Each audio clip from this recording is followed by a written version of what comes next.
The political developments, the ouster of Deputy President William Ruto from the Jubilee Party was already an open secret. Questions, however, linger on the fate of a position his position in government post his ouster. And while Jubilee Party loyalists are divided about the import of impeaching him as the second in command, his allies are, however, defiant, claiming the move will not hurt his chances.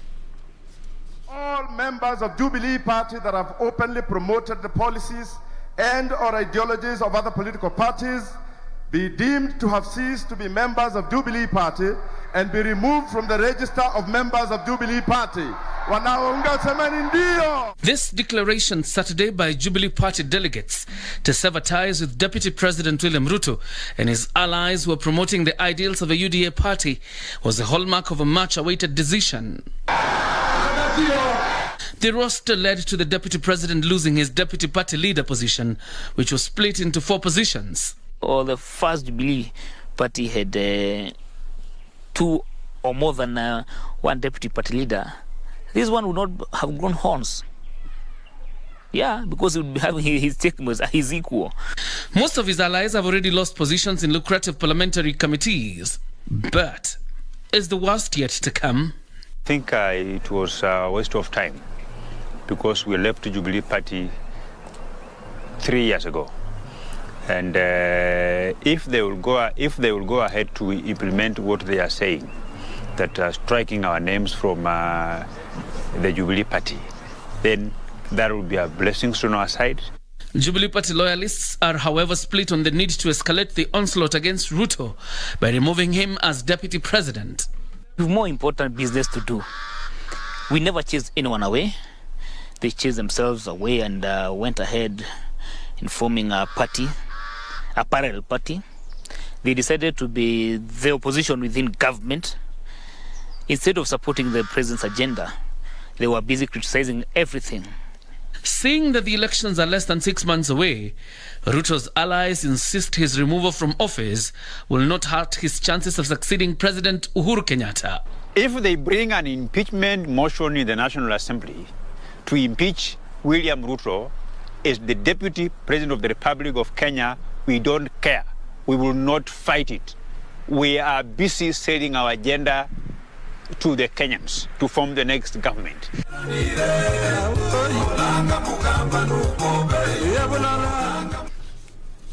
Moving on, stakeholders in the media sector have underscored the need to safeguard the safety of journalists in the run-up to the 2022 general election. According to the Association of Media Women in Kenya, Executive Director Judy Kaberia, journalists face a myriad of security threats on the campaign trail, with female journalists being more at risk. Sentiments echoed by Media Council of Kenya officer in charge of media training and development, Victor Buire, who warned that stern action will be taken against any politician who interferes with the work of journalists. As political activities continue to gain momentum in the country ahead of the 2022 general election, stakeholders in the media sector are calling for measures to be put in place to safeguard the safety of journalists.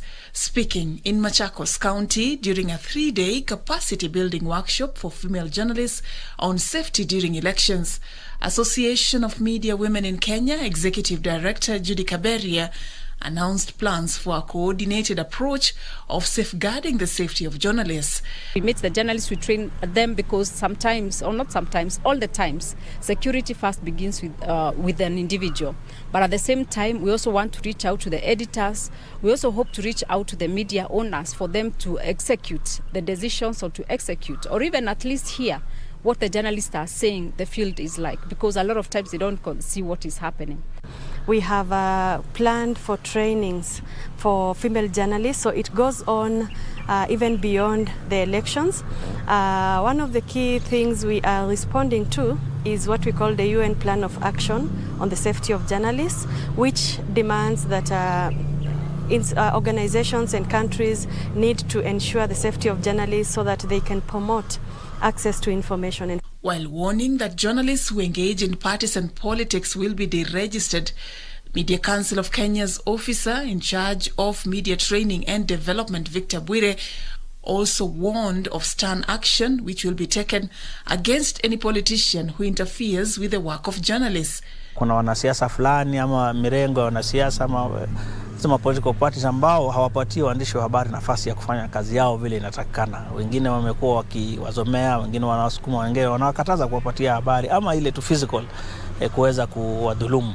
Na ile baraza la vyombo vya habari lilionelea kwamba hii tatizo imeanza kuwa kubwa, na vile uchaguzi inakuja, unaona parties nyingi zinafanya primaries na nini, ikabidi baraza la vyombo vya habari liweze kuongea na wadau katika media, tuweze kuweka mawazo yetu pamoja ni vipi tutaweka mikakati ya kuweza protect na kuensure kwamba waandishi wanafanya kazi katika mazingira ambayo ni mazuri.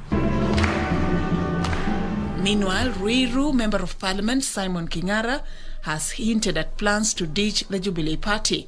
Speaking at St. Francis of Assisi Catholic Church in Ruiru, Kiambu County, the legislator, who hopes to defend his seat in the upcoming polls, also called for political tolerance ahead of the 2022 general election. Ombi langu ni wanasiasa wote na wafuasi wao waweze kudumisha amani na demokrasia idumu, ndio amani nayo ipate mwanya, kwa sababu bila demokrasia basi kutakuwa changamoto kubwa sana kuwa na amani. Ni vizuri kama vile kiongozi wa nchi alielekeza, watu waende kwa chama zile wanaona zinaweza kujimundu kwao hasa kisiasa, ndio waweze kupata viti vyao. Former Member of Parliament Esther Kadhogo and nominated Senator Isaac Mwaura are among those who have expressed their intent to succeed Kingara.